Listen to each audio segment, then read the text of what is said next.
Eskimo people in the world live in the Arctic regions of North America. Altogether, there are only about 35,000 Eskimos. Here in the frozen north, the land is barren, and food is very scarce. Our villages are small and far apart. In this Arctic region, the summers are short and cool. Our winters last for nearly 6 months and are very cold and stormy. My home is one of the snow-covered houses in a village called Point Hope. It is on the shore of the Arctic Ocean in northwestern Alaska. Our lighthouse helps us to find our way across the flat, snow-covered land. Even in the summer, only a few ships come to Point Hope. None at all come after the winter storms begin in November. Our people depend upon the cold waters of the Arctic Ocean for much of their living. Alaska is a territory of the United States, and the Eskimos who live here are American citizens. My name is Harry. Vera is my sister.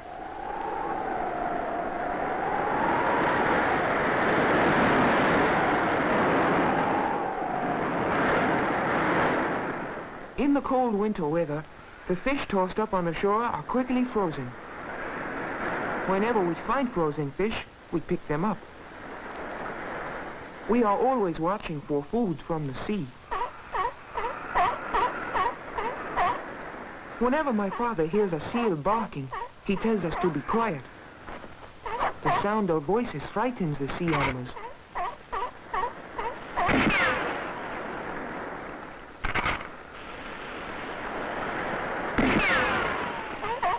From seals, we obtain food and clothing. When Father kills a sea animal, he throws out a hook on the end of a long line to haul the catch ashore.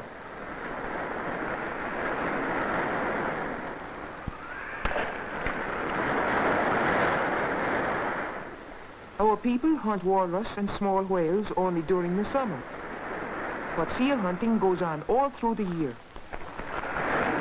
Sometimes we hunt them from the shore, sometimes from boats, and other times we catch them by cutting holes in the ice.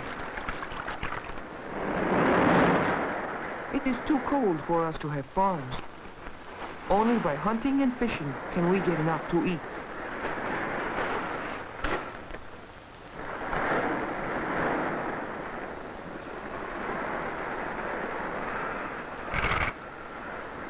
Even the seabirds are used for food.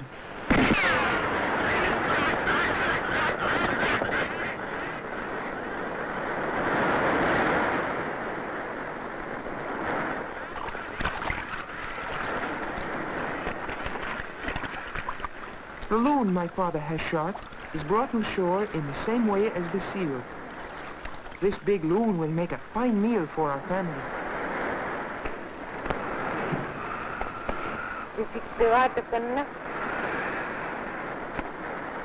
If we Eskimos were not good hunters, we would all starve to death. Father uses a homemade harness to drag the seal home. Harnesses are made of skin or from cloth bought at the trading post. Father got his rifle and cartridges at the trading post, too.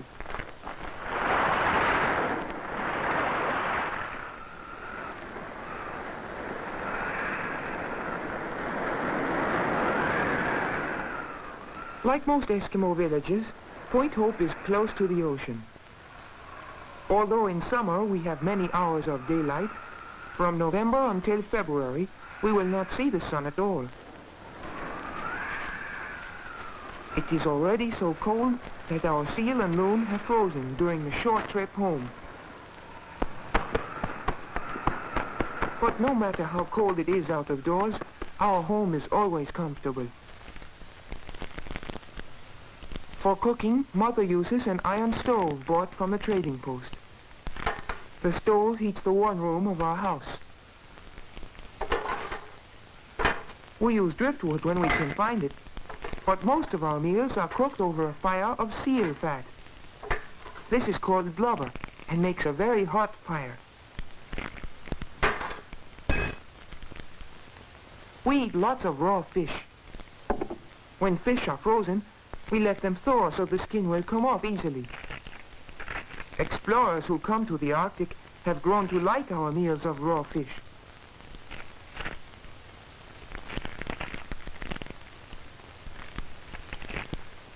It is our custom to dip the fish in seal oil. The combination of fish and oil gives us some of the vitamins we need.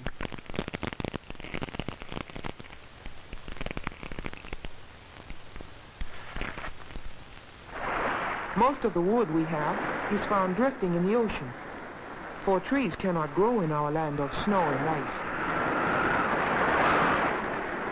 My father uses his umyak to bring in a floating log. The umyak is his open boat.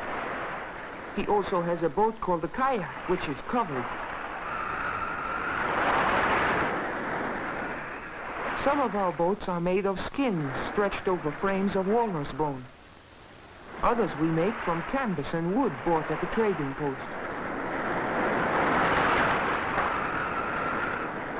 We Eskimos continually watch the shoreline, always hoping that something useful will come floating in from the sea.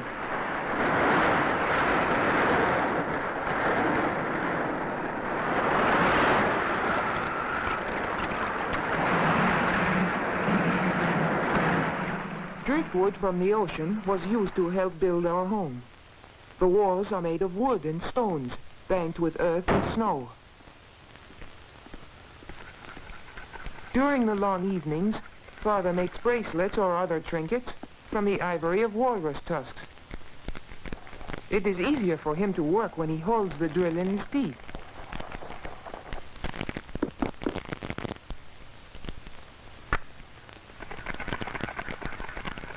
My mother, like all Eskimo women, is very good at making boots and fur clothing.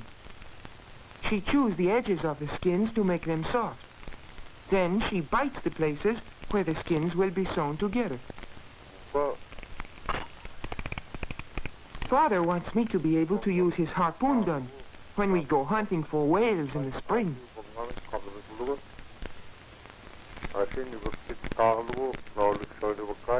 Mother is teaching my sister to sew.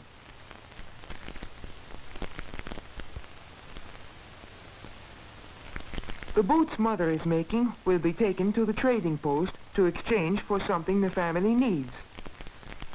She has already made us our winter clothing. Except for hunting and visiting our neighbors, we seldom leave home during the winter. Once in a while, we go to the trading post. Our village, Point Hope, is very small, and there is only one store.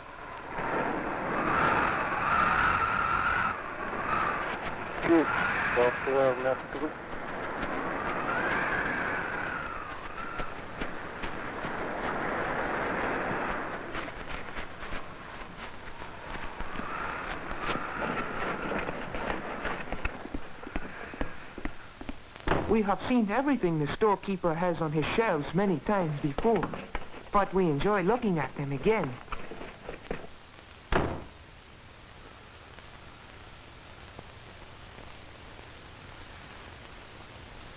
The trader knows the value of the skins, furs, and other things we want to trade. He will send them to stores in the cities of southern Alaska.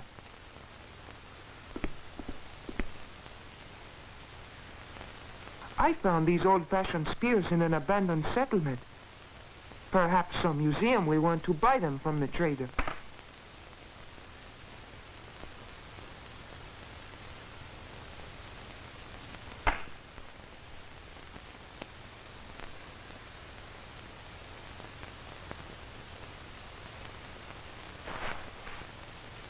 The trader makes a fair offer for the hatchet my father helped me make.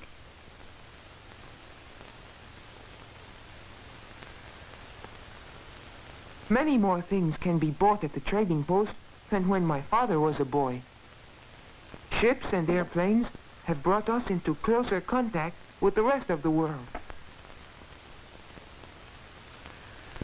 We buy the things we cannot make ourselves. Trading is the only way in which we can get many of the supplies we need, for almost nothing grows in our cold land.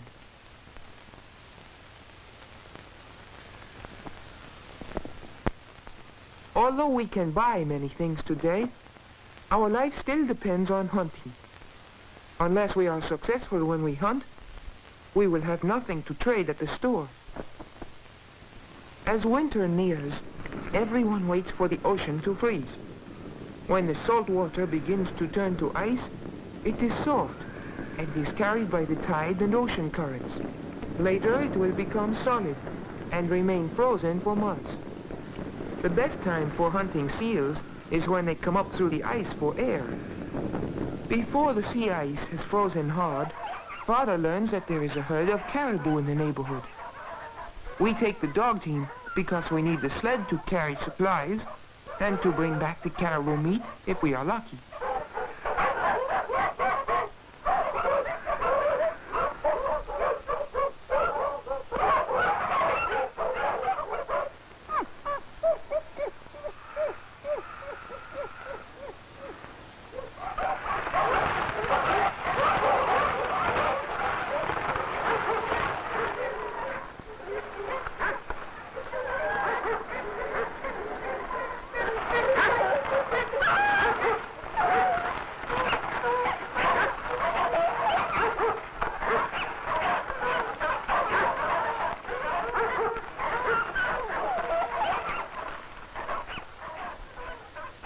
On the way, we pass the graveyard of an abandoned village.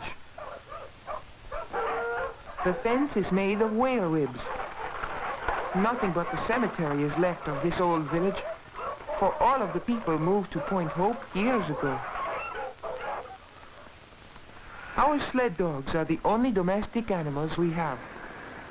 We could not travel far over the winter snow without our dogs.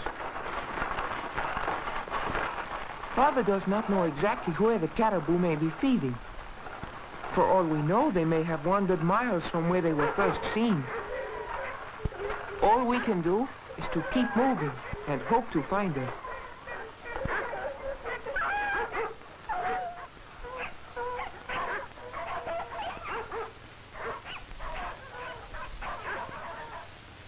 When we come to a place where the snow is soft, the dogs have difficulty hauling the sled.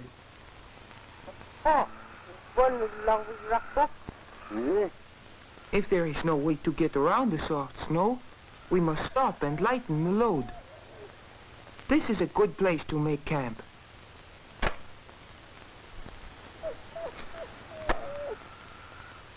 We have brought enough food and fuel for several days. To build a shelter, we cut blocks of snow for the walls.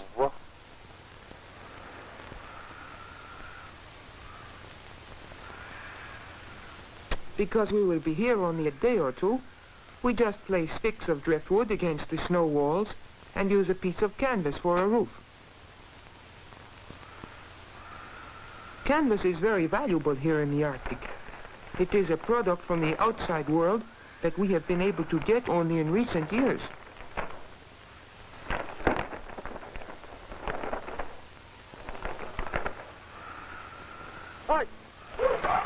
Now that the supplies have been stored at the camp, our dog sled can travel fast, even over soft snow. When Father thinks we are near the caribou, we leave the sled. By turning it on its side, we keep the dogs from running away with it.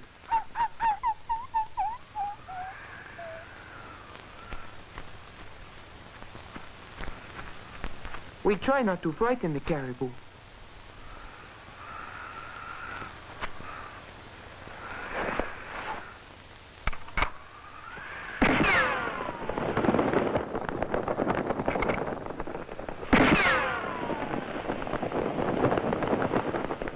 Father is a good shot.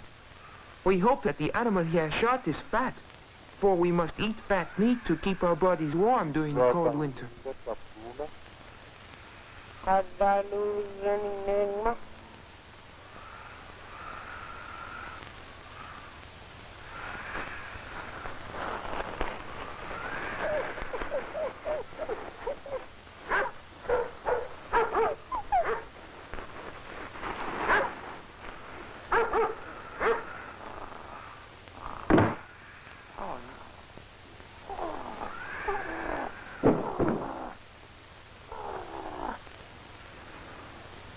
On our hunting trips, we seldom see other Eskimos, as there are very few people in our part of the world. It often takes a day by dog sled to reach the nearest village. With so few of us living on so much land, we do not expect to meet other hunters from our own or neighboring villages, even when the weather is good.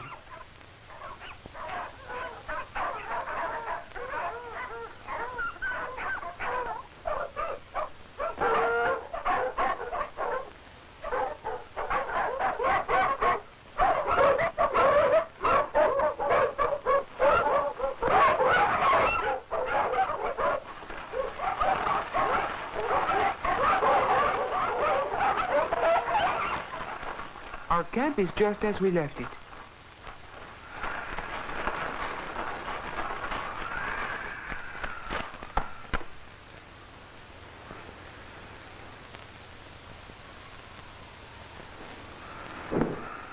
We must skin the caribou before it freezes. Otherwise, it would be difficult to remove the hide and cut off the meat.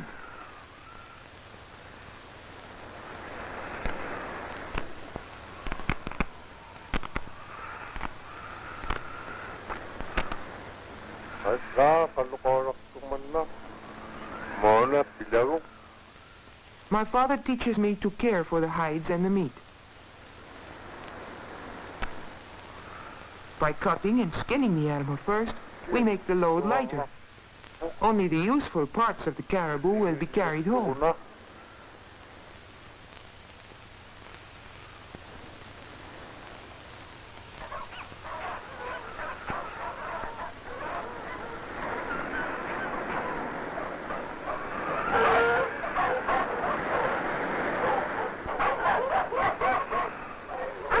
This is the way our village looks in midwinter. Until spring, the snow will become deeper, and in some places the wind will pile it in drifts many feet high. Sometimes the thermometer will register 50 degrees below zero. For months on end, when the snow is deep, the only sound besides the wind will be the barking of our dogs.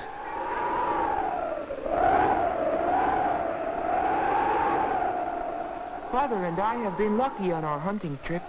We are coming home with caribou meat to add to our winter supply of food. We keep the frozen meat on a framework of driftwood. It is high enough above ground so that snow will not bury it. But what is more important, our dogs cannot steal it. My puppy has made a nest deep in the snow to protect himself from the wind. We are happy to get inside the house on a cold day like this.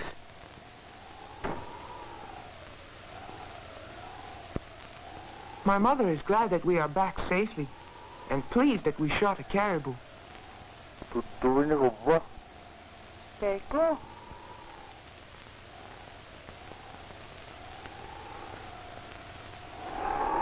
Sometimes on winter nights, we go to neighborhood parties at the schoolhouse.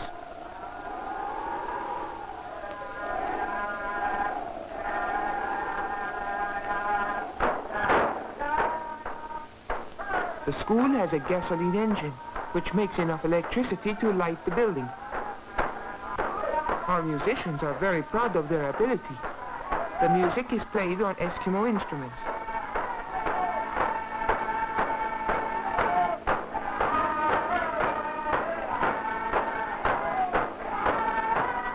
Everyone in town seems to enjoy dancing.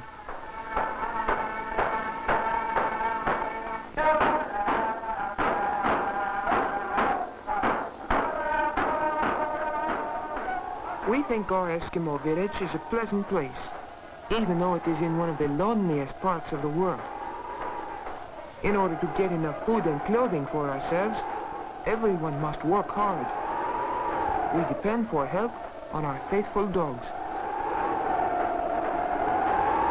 It is because Eskimos hunt and fish and make use of everything which nature provides that we are able to live on the cold, barren shores of the